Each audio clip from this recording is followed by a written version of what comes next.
Anthony Hartwig with you, and do not adjust your screen. It is not basketball season yet. We have Aaron Gilbert on. He is also the head coach of the Garrettsville Garfield girls soccer team. So we have him on here for a coach's corner and season preview of Garfield girls soccer. Coach, thank you so much for taking the time to join us today. Yeah, thanks for having me.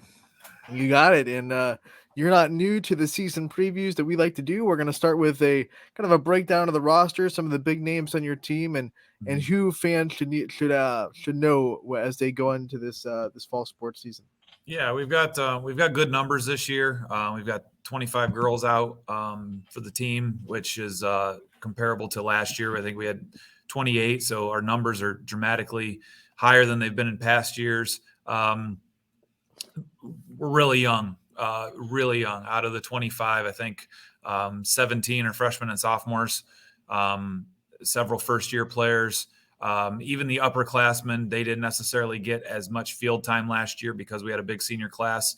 So even though we returned some players, they're in a more advanced role this year. We're expecting more out of them. So rather than playing maybe 20 to 30 minutes a night, now they got to play the full 80. So we're really leaning on a couple of those upperclassmen to be our leaders this year. But you know, it's a good group. They work hard. It's just we're really, for some of them, starting at step one. And when you get to high school soccer at the varsity level, that's really hard to do, especially when you go into the conference like the MVAC, where it's just a stacked conference on the girls' side. And especially it makes it more difficult because unlike the boys, we have to play everybody twice. So the boys just get one run through. We got to play everybody twice. So, you know, you may be able to hold your own one time against one of the tough opponents, but then you've got to play them a second time. It's we actually start off conference play at Champion, and our first four games are not the most fun. We started off with non-conference Southeast, and then Champion, and now and then Rootstown on Thursday, non-conference, and then we get back into the league next week, going to Crestview. So not an easy road for such a young team to start out with those four opponents. We've heard a lot about your basketball background and what got you into basketball coaching. Let's have the same question about soccer. This is our first soccer coach's corner with you. What got you into this sport, and what makes you love it so much that you keep coming back and pulling double duty as a soccer coach? Well, I think it was my third year or so here. They the boys coach left real late in the summer, and so they needed somebody to fill in for the boys. So I coached the boys for a year and then said, you know, basically like these boys have a lot of talent. I don't want to ruin them. So give them to somebody that actually knows what they're doing. And the person who had that job, they had it for 10 years. They actually just left this season and went up to Kenston. So I think this is my 7th year now. So a while back, I had mentioned to the athletic director that if the soccer job had opened, yeah, I'd be interested. Just let me know. So I'm on vacation in July in Chicago, and I get a text. He's like, remember our conversation from about a year or two ago? I'm like, yeah. He's like, well, it happened. And there were several basketball girls that were on that team that were upperclassmen. And I really didn't want them to go through trying to, you know, this is middle of July and the season starts in 2 weeks. And I didn't want them to have a bad, you know, experience trying to find a coach. We had no clue. Nobody had stepped up. And so I stepped into that and have been doing it ever since. Had a lot of kids who were playing volleyball for a little bit and then would get out of volleyball and then just didn't have anything to do or weren't having a great experience in some of the other sports. And so that was one of the reasons that I took the soccer, was to at least give them an experience. And for me, I trying to treat the sport a little bit more low key than what I do for basketball, which I, you know, put a lot of time in and a lot of emotion to throughout the season. And I was hoping soccer, you know, could kind of just be, you know, just coach, just kind of have some fun, learn some kids, and just have some fun with the sport. It's a fun sport. And of course, a couple years into it, we're in the middle of a league race. So I never thought we'd be put in that. And then we end up making it to the district level for a couple years. And so had some talented players at that time, and it just kind of been doing it since. I mean, every year I kind of, at the end of the year, I'm like, yeah, I'm done. I can't do this again. And then May rolls around. I'm like, all right, I guess I'm doing it again. So I don't know. I have, you know, there's several players, several of the basketball girls will play. but like I said, our numbers have been really good. My first couple years, we were about 16, 17 girls. But the last 2 years, we've been anywhere between 25 and 30. And the problem is a lot of the area people that are smaller schools like us don't have the big numbers. So trying to get like a JV game like that scheduled isn't always the easiest to do, because we're just not on the level to play even JV against the Howlands and the Fitches and the Boardmans. We just don't have that type of commitment. But it's one of those. There's a lot more similarities to soccer and basketball than people realize. There's a lot of the terminology may be different, but the principles are the same. Obviously the hand or lack of hand use in soccer compared to basketball, but there's a lot of things that I've picked up on, some nuances of the game that I think have helped me become a better basketball coach, but also the basketball side that has helped me become a little better soccer coach. Because quite honestly, that first year, I was all over YouTube finding drills, and there's, then you're just wondering, is it a good drill or not? I don't know. I found it on YouTube. So, you got into coaching soccer, like you said, for the kids. You wanted to give them experience. You wanted to make it easier on those kids to have a coach that they knew and the coach they already worked with.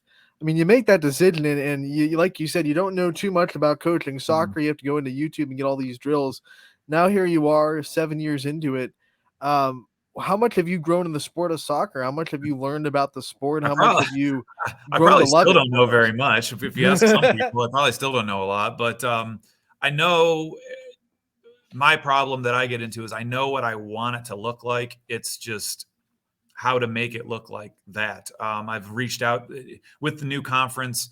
I've reached out to a couple of the coaches, mainly coach at Springfield. I'll text him back and forth and just be like, just basic stuff, because you look at Springfield and that is no knock on Crestview, no knock on Waterloo, nobody. Just Springfield has been in one of those programs that's been at the top for such a long time. Justin's built that thing up, and so it's just, how do you manage this? How do you do this? And it's just little things here and there. And we just got talking a couple of years ago, and that's just kind of, it's not like an everyday thing, but it's just every now and then I know I can shoot him a text and be like, hey, we're having trouble with this. Do you have anything? And, sometimes it'll just be like, well, it just takes time. And a lot of the soccer stuff it just takes time and reps. But when you are thrown into the middle of a season and you play a schedule like we do with the MVAC, you're literally trial by fire. But like I said, the players have been very receptive. Even with a couple of the kids this year, we're still, we're not even a month in. We're still trying to learn where some of these kids will best help us in the second half of the season. Like, are they better at a defender? Or are they better at a midfielder? Like, where can we use their skills the best? And so we're still, because we're so young, like I said, 17 of them are freshmen and sophomores. We're really learning each other. The MVAC is hard enough, but just like basketball, you don't slouch from a hard schedule with the soccer team, because out of conference, you got some big name teams. Yeah, and of course, well. Liberty this year. Liberty, of course, they were a club team for a while, and then last year they went to a varsity team, and then they didn't have a team again this year, so we needed two. And of course, we pick up South Range, who's a perennial power, and JFK, who year in year out's a power. So yeah, I mean, for the type of team we have, it's just it's gonna be.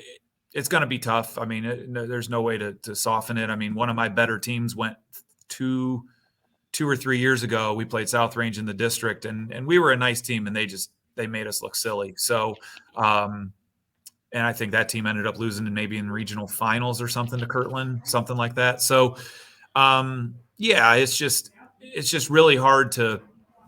Our big thing right now is just the morale thing. Like, it's coming. Like, it takes time. Like, some of these kids who are good athletes aren't necessarily good soccer players. So they get frustrated because they're good at sport A, but then they come over to sport B and they're not as good. And it takes time. Like I said, we're doing basic stuff with some players that it's going to help them, but it's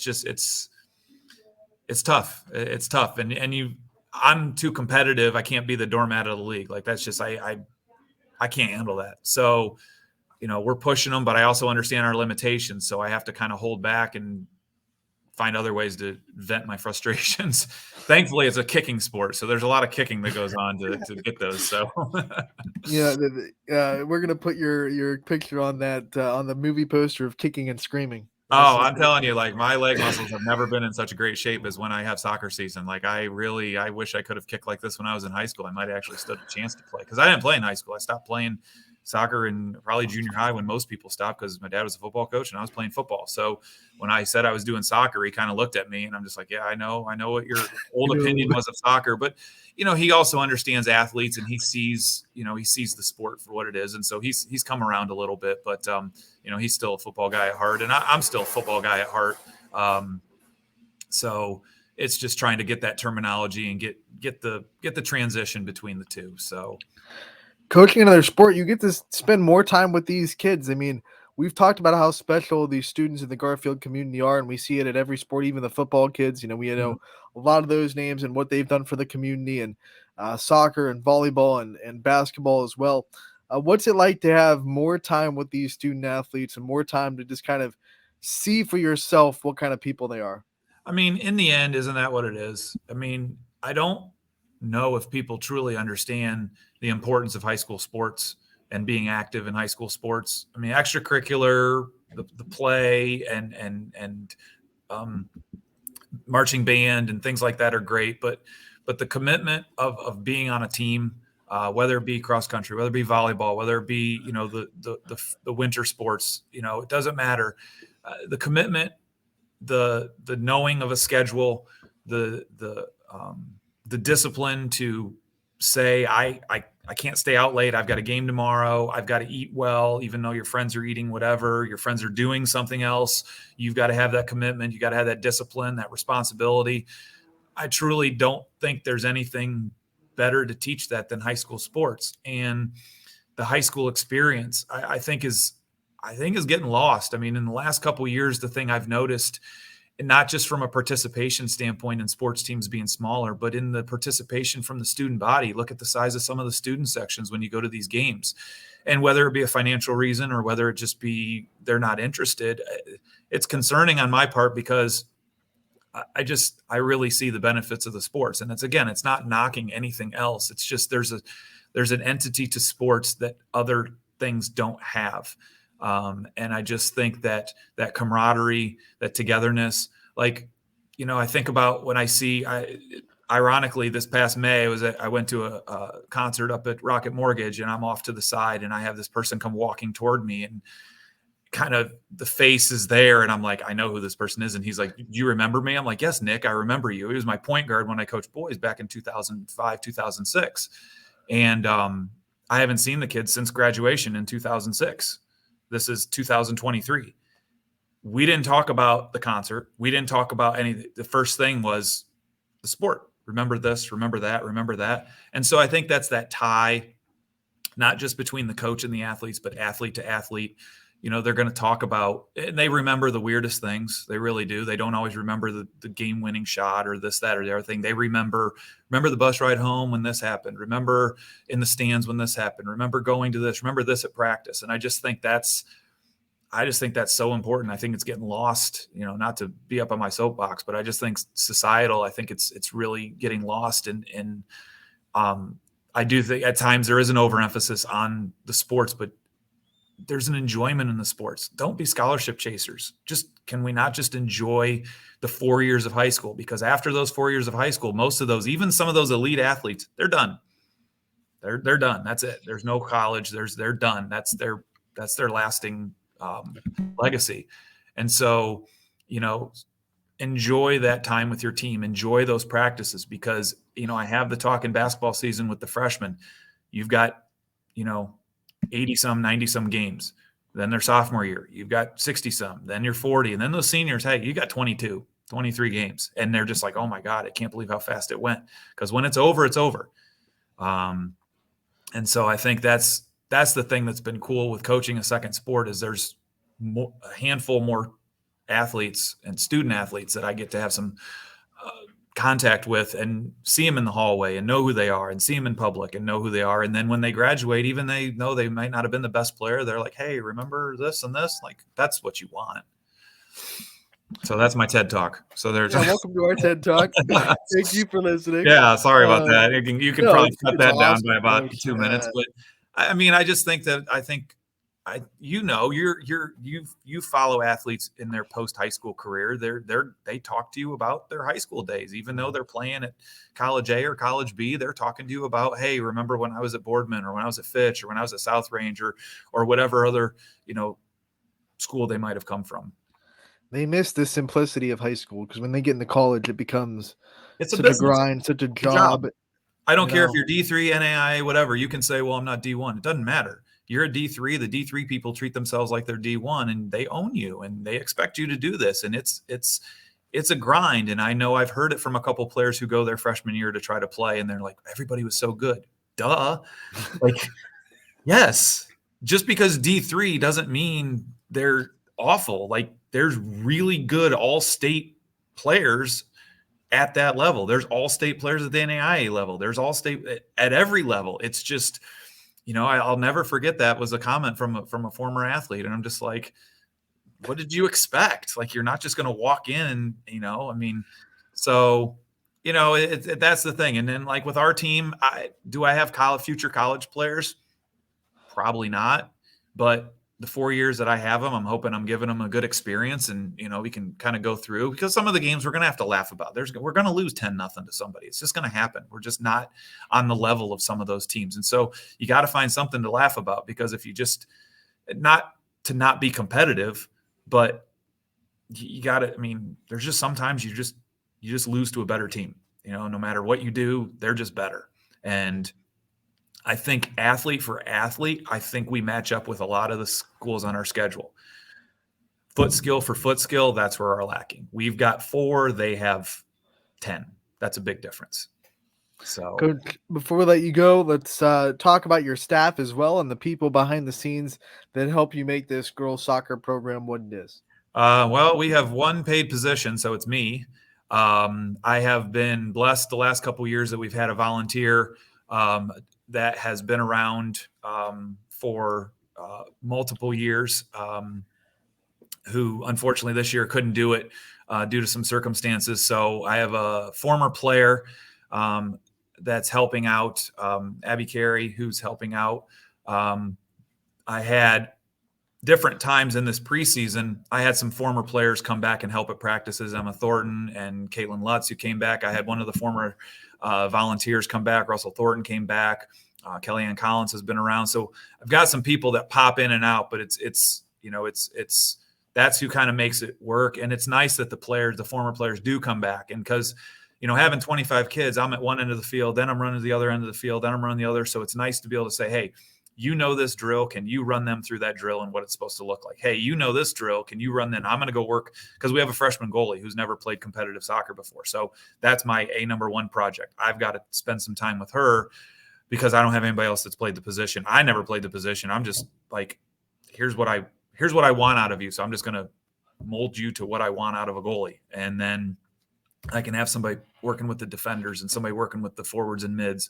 So it's definitely been an all hands on deck helping us out this year. And, come game day, we'll see who's all there to help out. It might just be me making the calls. And I know the refs don't like when they do our games, because I still do. I have my basketball mind, and I'm still making mass substitutions.